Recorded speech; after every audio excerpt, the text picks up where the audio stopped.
Olá pessoal, nesse vídeo eu vou falar sobre a distribuição normal, né? Aqui nós estamos na parte 1, ou seja, eu vou falar da distribuição normal apenas num sentido, que é a distribuição normal como distribuição de uma variável aleatória. Então eu vou começar aqui um pouco com o histórico. Certo? Vou falar de três pessoas rapidamente, só para a gente ter noção de como a distribuição normal é importante para o nosso curso, que é a principal distribuição que a gente vai aprender no nosso curso, e ele vai nortear também toda a inferência estatística depois, todo o estudo sobre inferência estatística que a gente vai ver depois. Mas por agora eu quero que a gente aprenda a distribuição normal como distribuição de uma variável aleatória. Então Laplace, né, Laplace aqui, lá no final do século XIX, começo do século XX, ele, trabalhando com astronomia, percebeu que as predições que eles faziam tinham pequenos erros. Ele achava que esses erros eram decorrentes de erros humanos e tudo mais. Mas, até inclusive, à medida que a tecnologia melhorou, esses erros aumentaram um pouco. Eles não diminuíram como ele esperava, certo? Porque com os erros humanos, erro de equipamento e tudo mais, não que esses erros não existam, certo? E aí ele percebeu que essa distribuição de erros, esse errinho entre o que era predito e o que eles realmente achavam, observavam, ela tinha uma distribuição normal, né? Essa distribuição que a gente vai estudar aqui. O Laplace desses três aqui é esse aqui de colorido. Depois vou falar aqui do Quetelet. Quetelet é um belga, né, já no final do século XIX. Ele trabalhou também com astronomia, com estatística e tudo mais, e ele fez um trabalho importante, principalmente para nós aqui, deste curso. Por quê? Porque ele começou pela primeira vez com estudos sobre criminalística, né, sobre o perfil de criminosos e tudo mais, ou seja, começou a aplicar a estatística usando muito mesmo da distribuição normal nos seus trabalhos sociais, né? Em trabalhos relacionados sociais, das ciências sociais. Então ele é muito importante porque ele percebeu que muitas das características humanas seguem uma distribuição normal, inclusive características psíquicas humanas seguem distribuição normal. E depois Pearson já é no início do século XX, ele participou dessa revolução. O Pearson é esse último aqui, eu estou tampando parte da cara dele aqui. E o Quetelet é esse primeiro aqui, esse grandão aqui.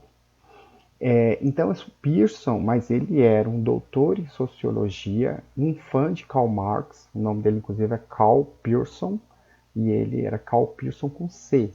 Ele escrevia com K para homenagear o Karl Marx, que é com K, né?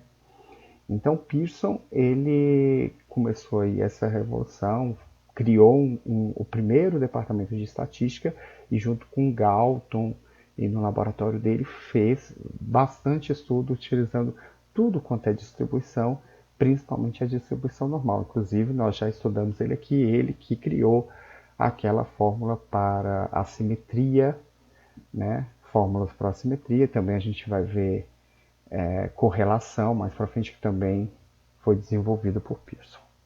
Certo? A partir de Pearson começou mesmo a revolução estatística do século XX, do século XXI. Né? Então, os nomes que a gente pode encontrar na literatura da distribuição normal, além da distribuição normal, pode ter distribuição gaussiana, Gauss também estudou a distribuição normal, distribuição de Laplace-Gauss, distribuição dos erros, né, como Laplace estudou lá atrás, e distribuição em forma de sino, aqui já mais focado no formato em que essa distribuição toma, certo? Então vamos ver aqui alguns exemplos. Já coloquei aqui um.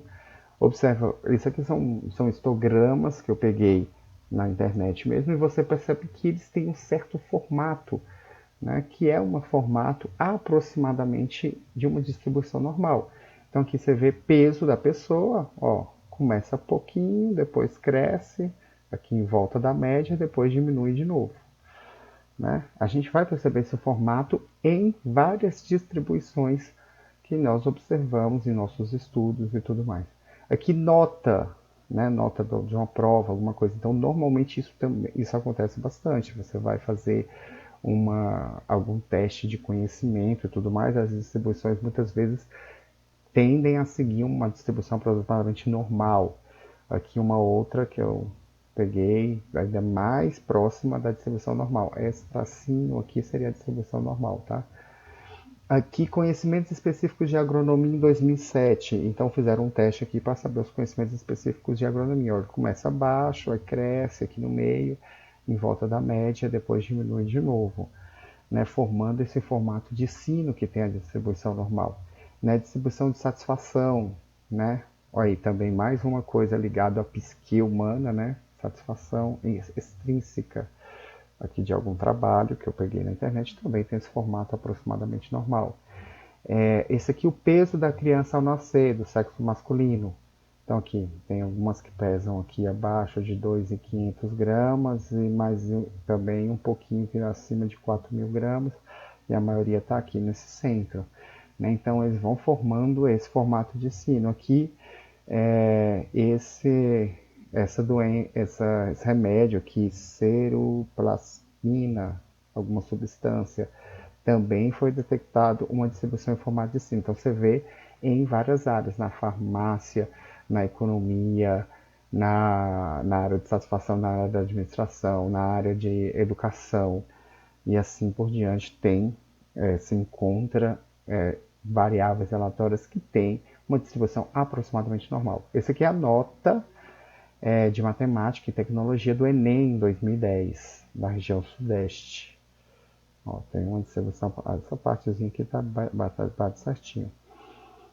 Aqui valores de QI de Hong Kong.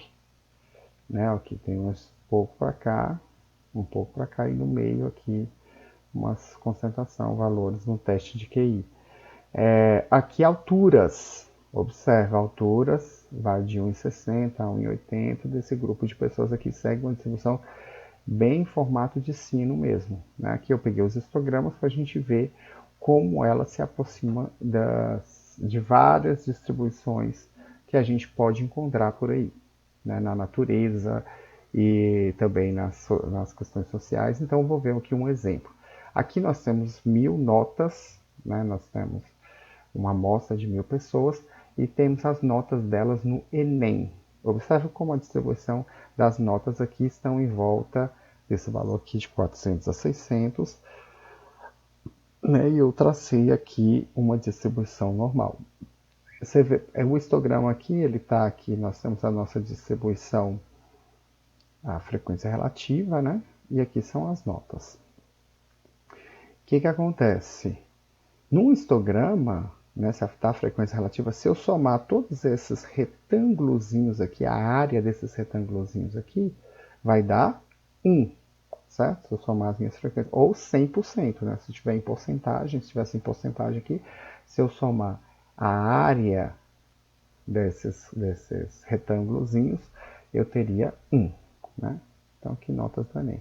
Então, vamos supor que a gente queira saber quantas pessoas tiraram mais do que 600 pontos. Então, eu vou pegar aqui em 600 pontos e vou ver a área, vou calcular a área a partir dos 600 pontos, daqui para cá, para saber quantos alunos aí tiraram 600 pontos. Né? Então, eu vou pegar essa área aí, achurada aqui em azul. Essa parte achurada em azul são todo mundo aqui que tirou acima de 600 pontos, né? 600, aqui tirou 800. Então, se eu somar essas áreas todas, eu vou encontrar 0,159, ou 15,9%. Então, 15,9% dessa amostra tirou, como tem 1.000 estudantes, aqui não tem essa informação, mas eu sei que tem 1.000 estudantes, então 159 estudantes dessa amostra tiraram acima de 600 pontos no Enem. Tá bom? Agora vamos ver a segunda situação. Eu tenho aqui a distribuição que eu observei, mas eu percebi que ela se parece muito com uma distribuição normal, certo? Observa essa distribuição normal, é esse tracinho aqui que passa em vermelho, tá bom? Essa é a distribuição normal, é uma distribuição teórica, né? Ela não foi observada. Se eu pegar aqui a média é 500, está sentado no 500, e o desvio padrão dessas informações é 100, né? Ou a variância é 100 ao quadrado. Aqui eu vou colocar a variância. Então, como o desvio padrão é 100, a variância é o quadrado do desvio padrão, 100 ao quadrado. Certo? Então, como que eu vou descobrir aqui x, para x maior, então x, que é a nota dos alunos, tem distribuição aproximadamente normal, centrada no 500, né, de média 500, a média das notas é 500, e variância 100 ao quadrado. Então, eu queria saber quando x é maior do que 600. Para calcular isso, eu também vou pegar essa área. Né? Eu tenho aqui esse traço vermelho aqui. Eu quero pegar toda a área abaixo desse traço vermelho a partir dos 600, né? Porque aqui é o x maior que 600. Então, é esta área aqui que eu vou pegar. Aqui, está vendo? Essa área em vermelho, achurada em vermelho. Abaixo dessa linha vermelha, que representa aqui o meu x com distribuição normal. Olha para você ver, eu calculei, olha quanto foi essa área, 0,15865553. Aqui, na verdade, foi até muito próximo, pode ser que não seja, nem sempre seja tão próximo assim. Mas, ou seja, aproximadamente 159 estudantes. O que bateu exatamente, né, na nossa anterior também deu 159, o que bateu exatamente a nossa distribuição teórica para aquela nossa pergunta, bateu exatamente é o que a gente observou com a distribuição, utilizando também que é a distribuição normal. Então você vê que, de fato, essa distribuição normal se aproxima muito da distribuição que a gente observa, né?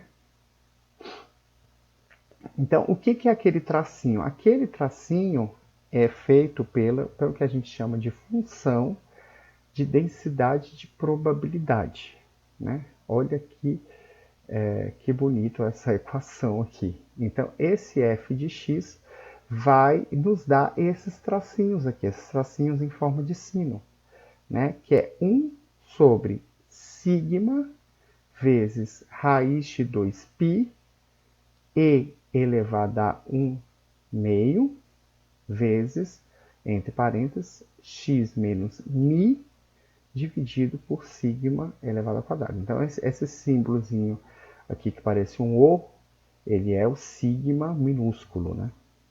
Ele representa o desvio padrão. E esse U aqui, esse parece um U, ele é o Mi, é a letra grega Mi, e representa a média populacional, tá bom? Então, com esse Fzinho, a gente traça, essa função aqui, a gente traça essa linhazinha aqui, essa no caso rosa, ou aí vai depender do valor de sigma e do valor de mi. O valor de mi vai determinar onde ele está centrado, certo? E o sigma vai determinar o quanto ele é achatado ou o quanto ele é leptocúrtico, né? Para quem viu lá a aula de curtose, então ele pode ser leptocúrtico, como essa linha vermelha aqui, pode ser mesocúrtico, como essa linha verde, ou pode ser platicúrtico, como essa linha azul, né? Pode ser como essa linha rosa. Então você vê que esse Fzinho aqui é extremamente flexível, ele pode estar centrado em qualquer lugar dos reais, né? Olha lá, no nosso exemplo, ele está centrado no 500, né? Que é a média dele, a média das notas aqui do Enem, e ele tem um achatamento de acordo com a variância. A variância dele aqui é 100 ao quadrado, né? 100 é o desvio padrão, ao quadrado é a variância, né? Que é 10.000 a variância.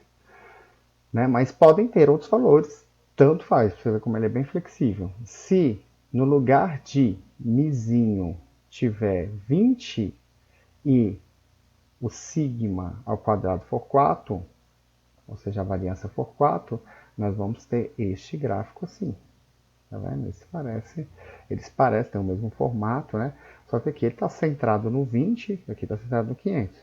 Né? E o achatamento dele depende bem da formatação, como eu fiz. Aqui, por exemplo, já está menos 15, mi é menos 15, ou seja, ele pode ser até um número negativo, né? O mi, a média pode ser até um valor negativo, e a variância é igual a 6. A variância não, tem que ser sempre um valor positivo, tá? Agora, a gente não vai precisar se preocupar com essa função aqui, tá bom? Eu estou mostrando ela aqui para a gente saber que existe essa função de densidade de probabilidade, e é essa função que vai nos dar esse traçozinho aqui, esses traçozinhos vermelhos que eu coloquei aqui, esse verde, são todos escritos através desse f de x aqui, dessa função. Ele vai mudar de formato, vai ficar leptocúrtico, platicúrtico, vai estar centrado em diferentes lugares, vai depender do mi e do sigma, tá certo? Ele só depende desses dois valores. Então, só para finalizar, a notação que a gente toma é essa aqui, x tem distribuição normal, mi, sigma ao quadrado, ou seja, da média e variância, certo? Ele vai depender só desses dois valores. E a esperança de x, né, como a gente já tinha falado, né, a esperança é análoga à média para as distribuições, né, teóricas. Então, a esperança de x é o mi, ou seja, é a média populacional, e a variância de x é o sigma ao quadrado, que é a variância populacional. Aqui é bem interessante. Agora a gente não vai aprender, não aprendeu como calcular, né, a distribuição normal. Nos próximos vídeos a gente vai ver como calcula, a gente não vai precisar daquelas fórmulas nem nada disso. Você vai ver como é bastante simples utilizar a distribuição normal padrão e como ela nos ajuda nos estudos e nas teorias e tudo mais.